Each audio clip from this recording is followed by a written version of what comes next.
கிணத்தை காணோன்னு வடிவேல் சொன்ன மாதிரி எங்கடா இங்கே இருந்த மழைநீர் வடிகாலை காணோன்னு சொல்ல வச்சுட்டாங்க. திமுக ஆட்சிக்கு வந்ததும் இனிமே சென்னை எப்படி மாறப்போகுதுன்னு 4000 கோடிக்கு மழைநீர் வடிகால் திட்டம் ஒன்று கொண்டு வந்தாங்க. திமுக ஆட்சியில் திட்டங்கள் தான் மாறும், காட்சிகள் மாறாது. சின்ன மழை பெஞ்சாலே தாங்காத சென்னை 21ஆம் தேதி பெஞ்ச மழையில் தாங்குமா என்ன? பேப்பரில் மட்டும்தான் மழைநீர் வடிகால், ரோட்டில் மழை வெள்ள நீர் தான், வடிகால் இல்லை. பொதுவாக ஒரு திட்டம் கொண்டு வரும்போது முழுசாக ரிசர்ச் பண்ண பிறகு தான் தொடங்குவாங்க. அறவேக்காடு திமுகக்கு அதெல்லாம் எங்கே தெரிய போகுது?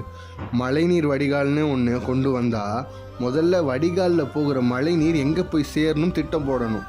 அதையெல்லாம் பண்ணாமல் வெறும் வடிகால் மட்டும் பண்ணால் இப்படி தான் கழிவு நீரோட மழை நீர் கலக்கிறது, ரோடில் ஃபுல்லாக மழை நீர்னு நாசமாக தான் போகும். திமுக கிட்ட ஒரே ஒரு கேள்வி தான், இதுக்காக 4000 கோடி செலவு பண்ணியிருக்கீங்கன்னு சொல்லியிருக்கீங்க, அதில் எவ்வளோ பணத்தை மென்று தின்னீங்க?